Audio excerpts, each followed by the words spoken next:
மன்னராக வேண்டிய தேவை தமக்கு இல்லை எனவும் நாட்டின் அபிவிருத்தியை பிரதான நோக்காக கொண்டு செயற்படுவதாகவும் ஜனாதிபதி மைத்ரிபால சிறிசேன தெரிவித்துள்ளார்.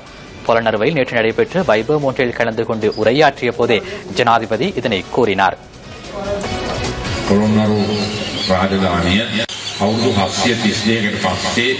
பொலனறுவை ராசதானியில் 732 வருடங்களுக்கு பின்னர் அரசு தலைவராக தெரிவானாலும் நான் மன்னர் அல்ல என்பதை நீங்கள் அறிவீர்கள். மன்னரை போன்று ஆடைகளை நான் அணிவதில்லை. ஜனாதிபதி என்ற வகையிலுள்ள எல்லையற்ற அதிகாரங்களை பயன்படுத்தி அதிகாரமிக்க ஜனாதிபதியாகவும் நான் செயற்படுவதில்லை. பொருளாதாரத்தில் மாற்றங்களை கொண்டு வருவதன் மூலம் நாட்டுக்கு தேவையான அரசியல் சமூக மாற்றத்தை ஏற்படுத்தவே முயற்சிக்கின்றேன். ஜனாதிபதி நெல்சன் மண்டேலா 27 வருடங்கள் சிறை தண்டனை அனுபவித்து ஜனாதிபதி பதவிக்கு தெரிவானார். 4 வருடங்கள் அந்த பதவியில் இருந்து நாட்டிற்கு தேவையான மாற்றங்களை ஏற்படுத்தியதன் பின்னர் அடுத்து வந்தவரிடம் நாட்டை ஒப்படைத்து வெளியேறினார். எமது நாட்டில் அவ்வாறு 27 வருடங்கள் சிறையில் இருந்த ஒருவர் ஜனாதிபதி பதவிக்கு வந்தால் 27 வருடங்கள் நான் சிறையில் துன்பங்களை அனுபவித்து இந்த பதவிக்கு வந்துள்ளேன். ஆகவே 127 வருடங்களாவது நான் ஆட்சியில் இருக்க வேண்டும் என கூறுவார்.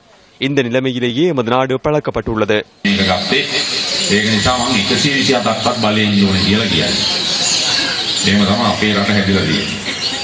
இதேவேளை ஜனாதிபதி மைத்ரிபால சிறிசேன நேற்று பிற்பகல் மாதுரோயா நீர்த்தேக்கத்தின் நிர்மாண பணிகளை பார்வையிட்டார்.